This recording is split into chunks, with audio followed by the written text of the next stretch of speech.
cost of living crisis has been headline news for much of 2023. That's why we've asked teachers how it has impacted schools and their approach to spending, resulting in our cost of living special report. We're here to tell you, don't worry, keep going. In these 3 Insight specials, Lance and I discuss the results of the survey and what they mean for the success of your next sales strategy. In part 1, we discuss impacts and priorities, the impact the cost of living crisis is having on schools and how this has affected their spending priorities. So what did educators tell us about the extent to which this has impacted their purchasing of products and services? Well, teachers tend to believe that the cost of living crisis is having a significant impact on what services and solutions their school is able to purchase.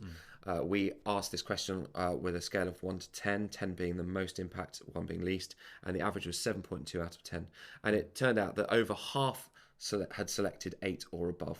So that's a really high impact there, massive numbers at the top. It confirms what we already know. Schools have had to change their approach to spending in the light of the cost of living crisis. What's the how does this impact specific areas and how schools are prioritising those different areas? Well, the 2 that were hardest hit or that seem to be affected the most are budgets and energy bills. Budgets at 48.1%, energy bills at 42.4%. These are not surprising areas with the inflation rates as they are and interest in line with that. And then the strain on the energy sector exacerbated by the situation in Ukraine. So many of you watching will have known that budgets would be impacted, but this is just confirming here that it reminds us of the wider impact it can have on other aspects of school life. So next, we look at staffing in schools. What does it mean for staffing?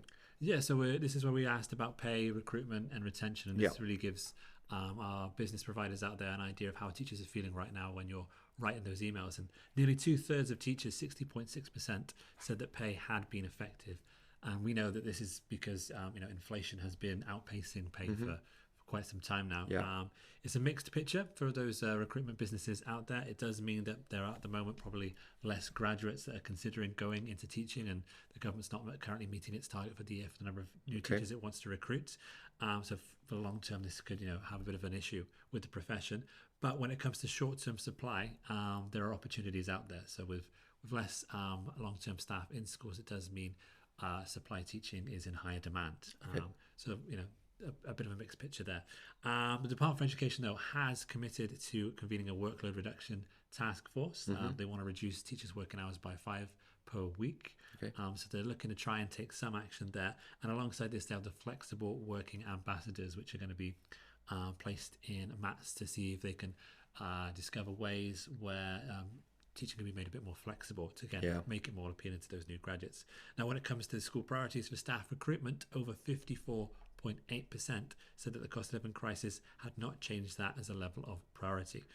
So this kind of backs up what we've known. Recruitment has been a bit of an ongoing issue for a few years now. So even though it's problematic, it hasn't changed too much.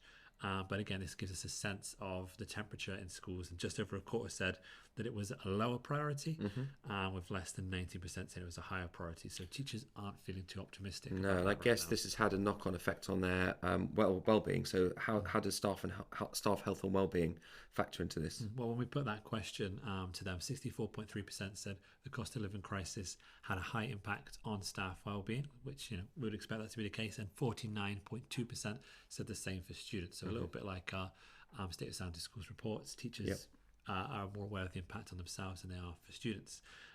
There's considerable demand for both student and especially staff wellbeing services in schools right now. So if you provide a staff wellbeing service, it's really important right now, I think, that people connect the importance of what they're doing to creating a healthy workplace culture, because not only can you market your product in terms of the wellbeing benefits that it has for staff, but that also has a knock-on effect for recruitment and making that workplace seem like a more desirable place for those teachers out there looking for work to join. So it gives budget holders an extra reason for using your service. Now, there's a lot of stress at the moment with the financial situation, which is impacting students as well. But educators who responded were less likely to see that in students. It's an issue, almost half, but not as strong. But if we look at how students are impacted alongside student behaviour, this really does enrich the picture. So when we look at in terms of changes of priorities, 3 out of 5 was the most popular response with 28%. Telling us that while behaviour is affected, it's maybe less so than it was if we look at some of the other areas, which backs up this picture that for the last 2 years since we've come out of lockdowns, behaviour and readapting to social situations for a lot of students has been an ongoing issue. Yeah, so behaviour in and of itself isn't necessarily affected by the cost of living crisis. Not necessarily. No. It was already existing there as a problem. But Mm. you had a more closer look at the responses to equipment and resources. Yeah, and these, when it comes to the high impact numbers of 4 to 5, the equipment totaled 64.4% in those high numbers, and teaching resources 65.5. So those are high figures there. So when you combine this with 40.4% of respondents saying that these areas are a lower priority, above the average of 33.3% for low priority, it shows the extent of restrictions hitting budgets in these areas. And it often it's an area that gets squeezed when money's tight, and teachers are often having to reach into their own pockets to pay for basic equipment for their classrooms. So that's been ongoing, and it's been exacerbated by this situation. One outlier in this whole area is the subject choices. Yeah. So 12.7% said there had been no impact on subject choices, and that's way above the average of 3.9% for that option. It shows a proportion of schools are at least able to keep all their pathways open. Indeed, teachers were less likely to score the impact on choices highly, with only 10.4% scoring 5 out of 5. So that seems like a better picture. There is a caveat though. Primary schools are not going to be having the option of subject choices in the same way the secondary schools are. So that's a kind of quota of our respondents there. And also, if you've got a kind of compulsory subject, you've got the STEM subjects and things like that students have to take, those subject areas might not be quite so aware of where there are gaps in others. So there we are. We have that issue there. Yeah, I suppose primary school teachers as well, though, will be aware of the diversity of topics they're able to teach and the impact it's had on that as well. But safeguarding is still a huge priority there. It is, and 35.9% of respondents said it had increased in priority in the cost of living crisis. It's by far the biggest increase across our options, way above the average of 12.6. So 3 times more, in fact, nearly.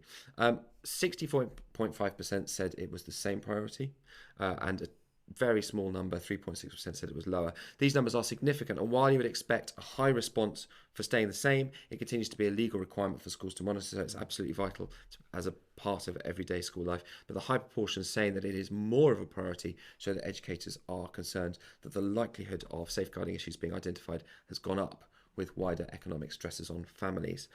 It also follows that both learning support and SEND provision would be the categories closest to safeguarding. Having extra support in schools to both spot safeguarding issues and to prevent them from occurring is essential for schools in protecting students. It's a slightly different story for TRIPS, though.